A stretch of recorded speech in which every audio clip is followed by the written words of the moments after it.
the Bonehead guitars. Let's go build some junk.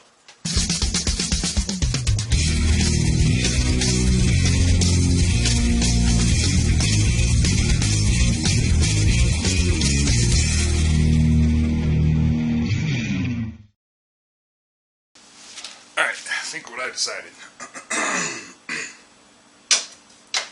Originally I was looking at using Cocobolo for the fretboard, but I don't know, I thought Wenge is dark, Duke is red, Cocobolo is a dark red.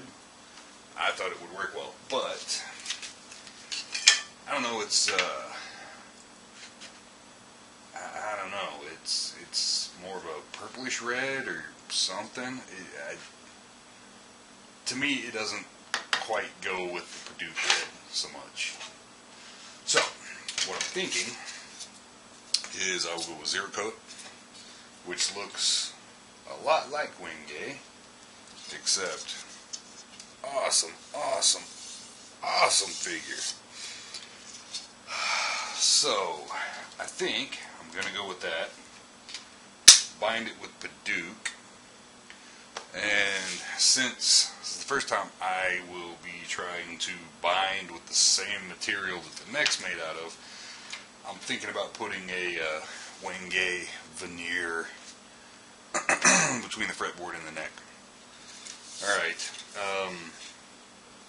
I didn't have a whole lot of Zero Coat left, but I had enough for fretboards. So what I do, I'll rip it on the table saw, just a hair more than a 1/4 inch thick. And I don't know what this is.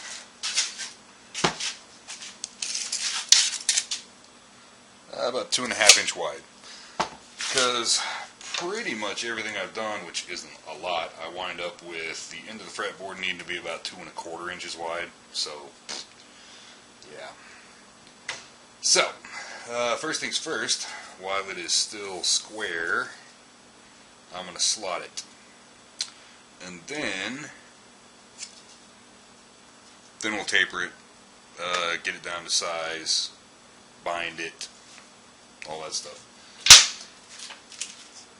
Done any looking around, I'm sure you've seen this jig, which is freaking awesome.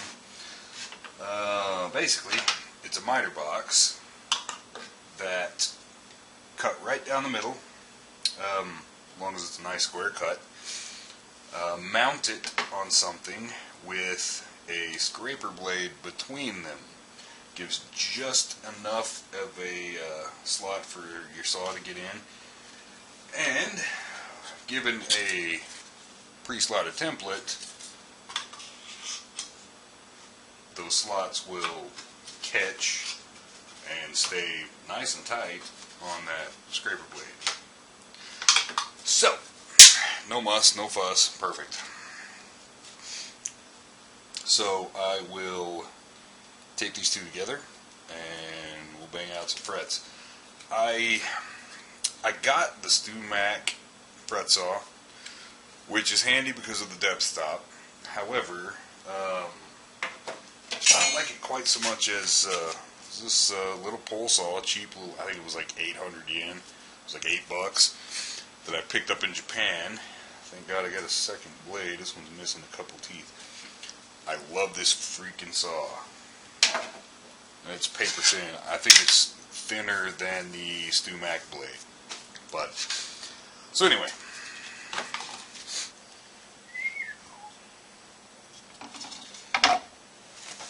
So, for every scale length that I care about, I have bought a pre-slotted fretboard, which basically I just use it as a template.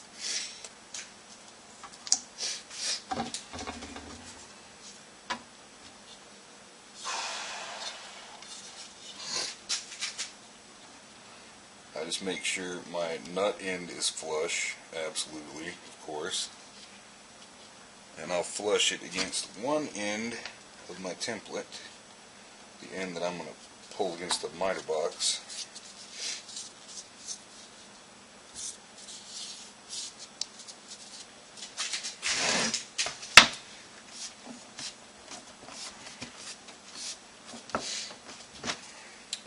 ready to roll.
And there we go.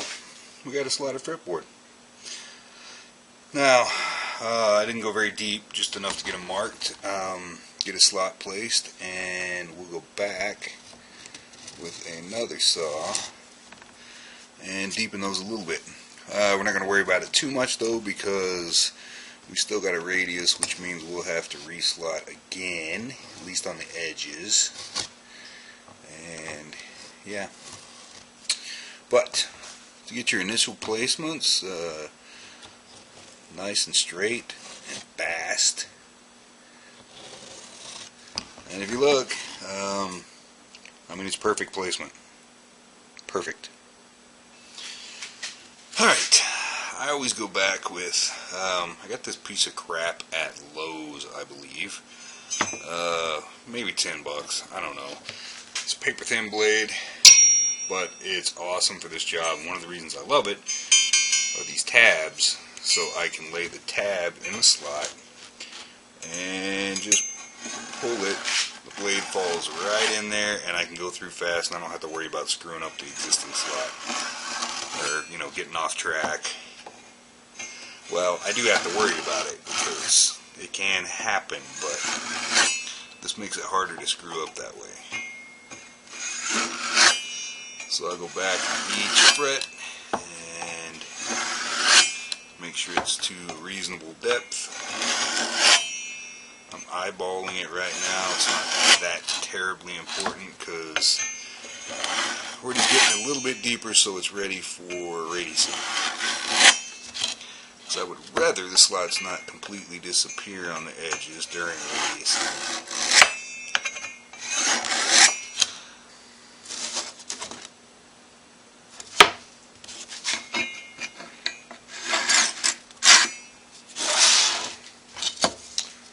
There we go. I know what I said. This time I think we'll go ahead and radius and then taper. What the hell?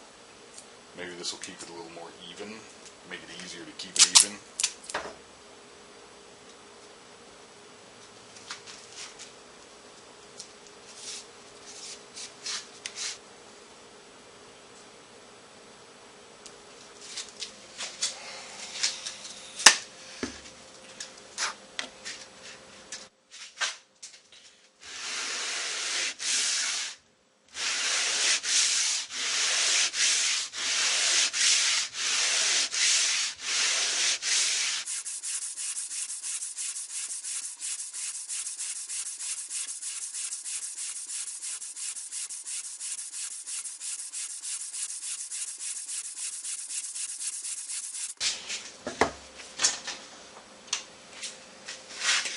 Kind of hard to tell on there, but it's easy to tell on there where we hit and haven't.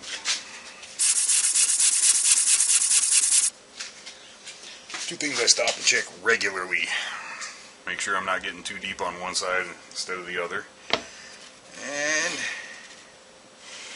make sure I'm still flat. I really need to build a jig for this.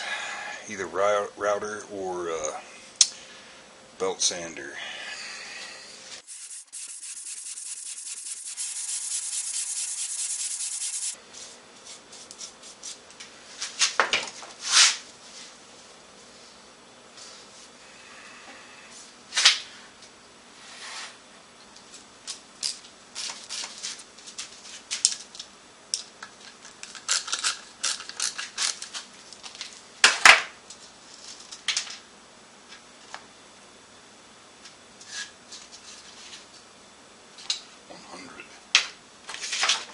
Yeah, we're switching to 80.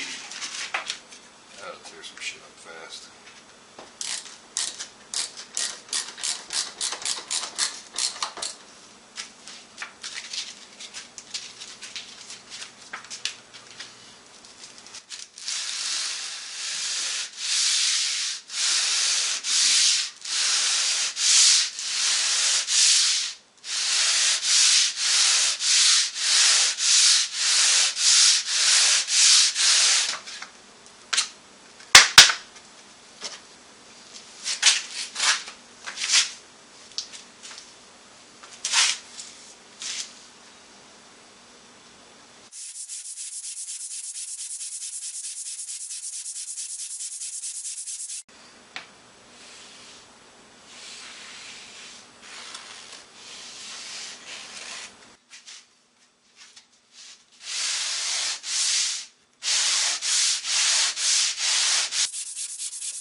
Work it just a little bit with 320.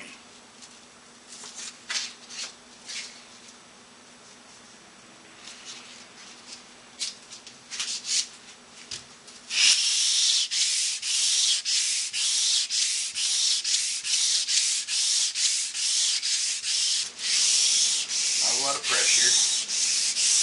Just clean it up.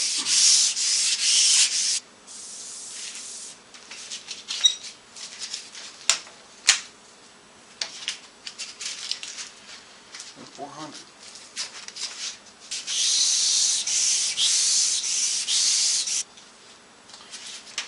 And finally, 600.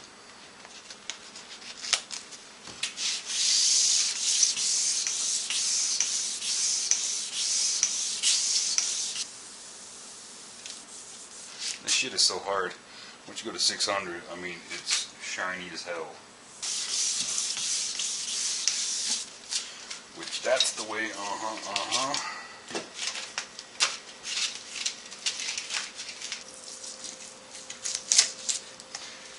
Now,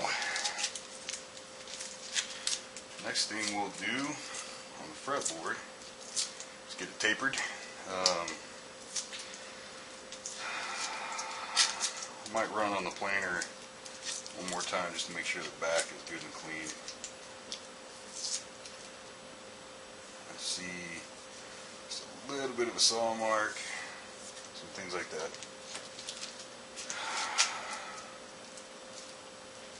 Probably not a concern, but you know, more precise the better.